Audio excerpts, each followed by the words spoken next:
Well, it's the next morning, and I wish I could say that I got that shot that I was hoping for, either that moonscape or some astrophotography, but the clouds just came in and we got absolutely nothing. And that was it. We just called it a night, went to bed. Didn't get much sleep. Did you sleep? No, I was cold. I was chilled. Well, that's one of the benefits of having my meat jacket, is that I don't really get cold. I ended up putting this on last night. Yeah? Yeah. We are going to head home now, but we're going to stop off at a special place on the way down. Hopefully, it might be good. If it is, I'll probably try and squeeze another vlog out of that. What's it called? Oh, God. I don't know. Something fountain. The eternal fountain. Internal fountain. The eternal fountain, because it's eternal. And it's this really cool waterfall that it kind of pops out of a wall, a big mossy wall, out of a hole in a wall in a forest, and then disappears down another hole in the floor in the forest. So it comes out of nowhere and disappears into nowhere.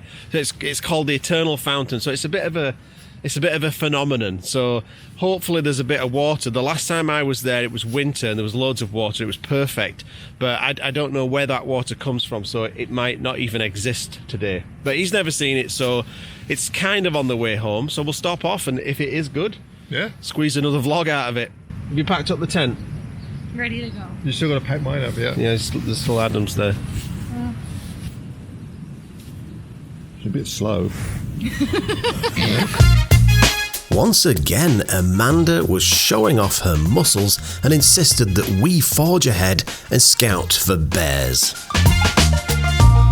It was tempting to stop and photograph some of those amazing trees on the trail, but we had a long day of travel ahead and Adam was in something of a rush. Where are we going, Adam? What's it called? Well, it's the eternal fountain of youth, and I'm really looking forward to it because I've heard it does wonders for your skin. No, it's just called the eternal fountain. It's not the eternal fountain of youth. What? What were you expecting to do here? Well, first of all, I wanted to bathe in it. Yeah. Get rid of some of my, my wrinkles. Yeah. And then I was going to bring some home and cook with it.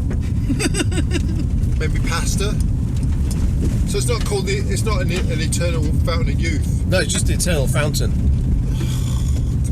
Yeah, sorry about that. I'm pretty sure I never mentioned the word youth. No, I heard youth in there. I even brought my flute with me. Oh, really? Yeah. Oh, that would have been good. That would have been good. Adam's flute playing is really quite magical. Check out the Cave of Wishes video for that. Here's a link in this card. Adam's excitement was growing with every step. I can feel my skin getting softer already.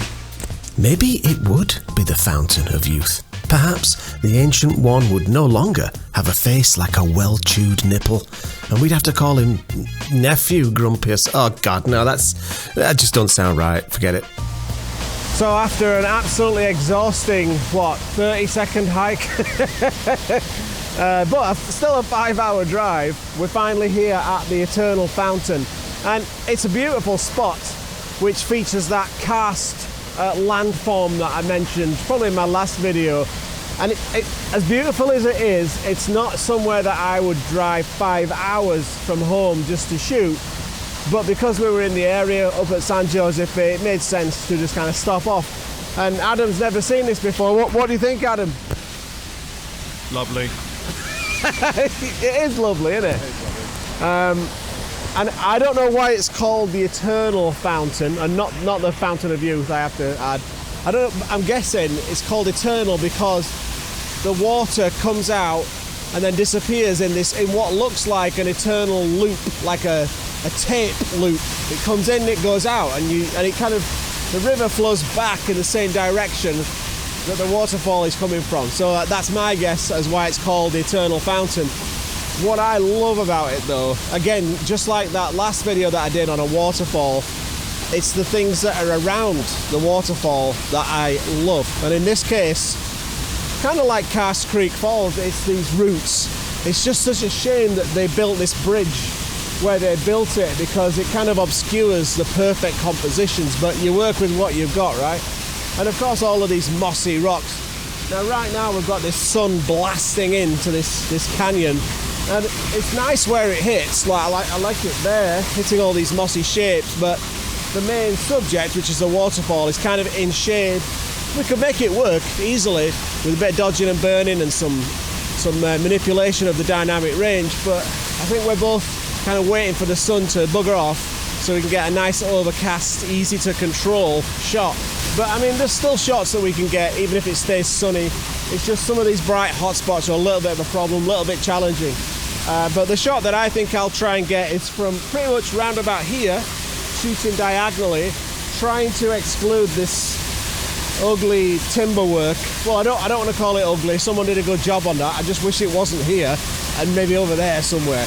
And then after that, I'll maybe get under the bridge like a troll, not a YouTube troll, not that kind of troll. Get under the bridge and shoot straight ahead and really magnify these roots with a bit of lens distortion. We'll see. Okay, I'll get sorted out. So let me show you this composition that I've framed up. It's really tricky. I mean, I love the composition, but the light is so harsh right now. I don't know if it's going to work. These hot spots, these bright hot spots, are just blasting, and then of course the waterfall is in complete shade. It's going to be a bit tricky to put together, but what I've got going on with this composition, what I'll do is I'll increase my ISO so you can see what's happening a little bit clearer on the back of this camera. So I just love the waterfall, that eternal fountain comes into the scene and then disappears like a tape loop. I also love that other little trickle that you can see over there. And as I mentioned earlier, it's framed by these spectacular roots. And I also love these ferns that are coming in and these leaves. Now, obviously you can't see these leaves here because it's totally blown out. So if I turn the ISO down, you'll lose the waterfall there, but you'll start to see the other elements of this composition, which are these lovely roots and this little ridge here with these gorgeous leaves in the foreground. And as I say, I love how the light is hitting these elements. It's really making them glow. But my main subject is completely in shade, so that's a little bit tricky when I come to process it. I'll just have to lift that out and try and balance all that dynamic range. But as a composition, I'm very, very happy with this. I feel like it encapsulates the whole concept of this beautiful, eternal fountain. Not of youth, just eternal fountain. I bet Uncle Grumpy's going to jump down there and just start bathing himself. So I'll work on this shot a little bit longer, and then I'll move down to where Amanda is to try and get a completely different composition that features this root system. So if you just showed that, Amanda, over there, that lovely root system there, that's what I'm after. To me, that's about as important as the waterfall itself, you know. Like I keep saying, I know I repeat this ad nauseum, but it's not just about the waterfall, it's the things around it that make it really beautiful, and that is pretty much as good as it gets.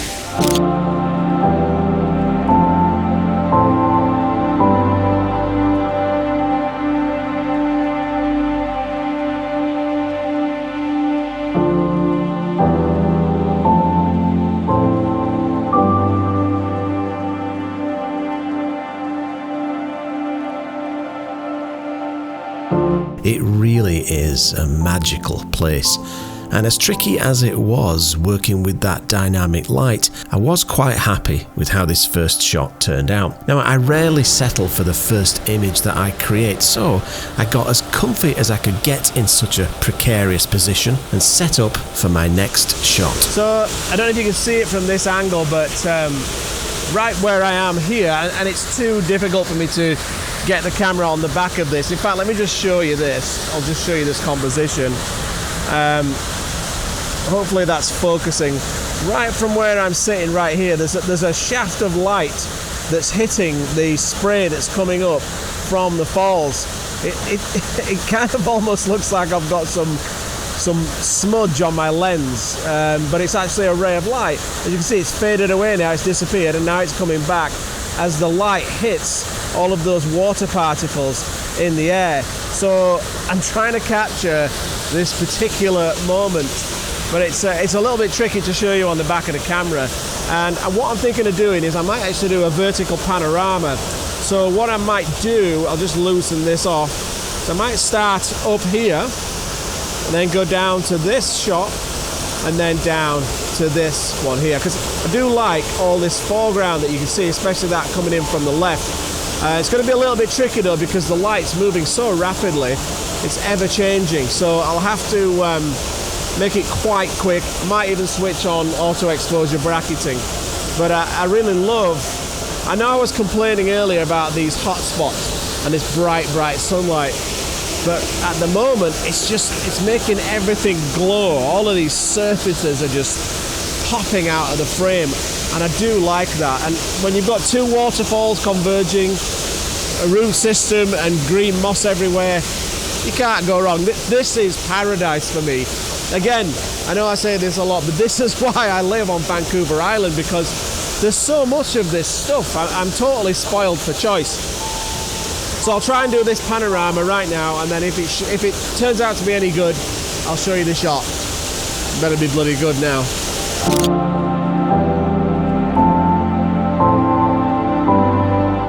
Well, it turned out to be okay, but I still felt that I could find a better composition. I was wondering if it might be best just to wait for a cloud to come in and soften that light and make it easier to work with. And I also wanted to give his royal ancientness a chance to get into this small space and see if maybe he could capture a good shot. And to be honest, I was getting really tired and somewhat fragrant.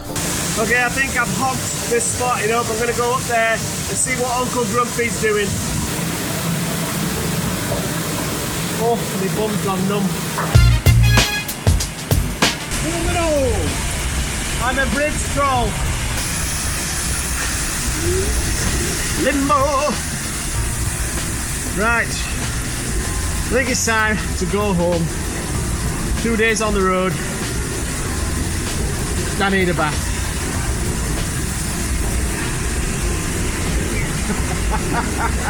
Let's go! Should we go home? I'll just go down and take a quick shot. Alright. He'll just go down and copy my shot, is what he meant. Gavin got a pretty damn. Don't get shot down inside the hole. Yeah. So I went to the other side of the troll bridge to capture a bit of B-roll of Adam, and that is when I found my composition.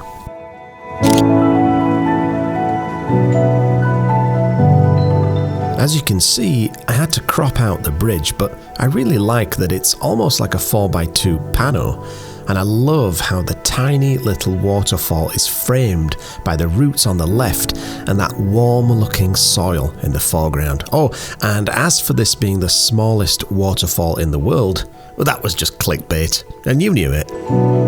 All three of us were ecstatically happy to be back out in nature after months of restricted access. The truck was hopefully our ticket to many new adventures. All that we needed next was the camper to go on the back, and we'd be all set for some epic landscape photography shenanigans. If I remembered to pick up my camera, of course.